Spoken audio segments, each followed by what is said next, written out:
When I first started working as a junior stream architect, I was doing 100 hours a week for months on end.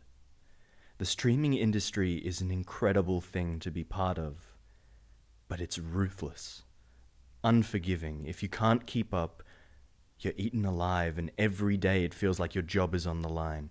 Because truth be told, anyone could step in and replace you. I used to get to work before the sun rose and come home long after it set. One deadline after the other, I'd lose track of time. I started bringing it home with me, a little stream render here, a couple of hours of research instead of dinner, but then it got worse. One week, I couldn't remember the last time I had slept or had a break from feeling overwhelmed. In those early days, I was glad I had Zav and Artie, so none of us would be swept away by the tide of work alone. Okay. I believe in you. If you ever need, I'm here. And then they found that fucking boat, and it all fell apart. I was still trying to be the team player, the no man's land between the snide remarks, the spatty arguments, and the stupid shipwreck. If you ever need, I'm here. I was to them just another piece of information. How's Artie's research? I heard she found something. He has another business meeting tomorrow. Every question, every goddamn grievance draining me until I had nothing left to give. Listening to their streams, the vitriol spat, polishing the shell, the cold shell of a human being. I eventually just gave in to them both. I mean, they were either lying or telling the truth, so what was the point? It didn't matter. I was defining myself with their pain. Drowning.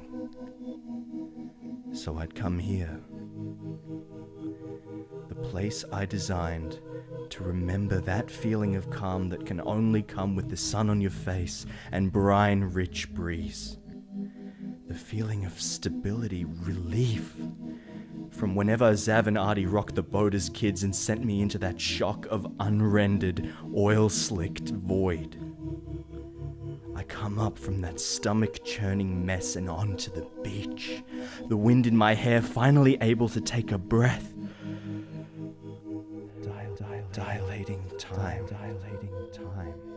So every minute out there is an hour in here. I could stay here for what felt like days at a time, escaping everything. I can feel alive in this stream without having to drown first. Having to drown. Having to. Spending endless hours here watching streams, trying to find the exact moment when I decided, or when it was decided for me, that I could never come first. I could never be the object, always the maker. What the fuck?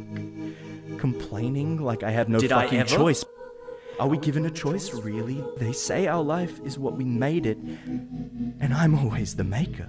So where's my object?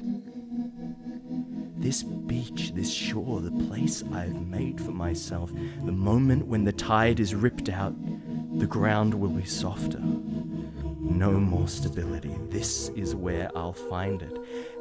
And it isn't fucking archaeology. It's not about that this time.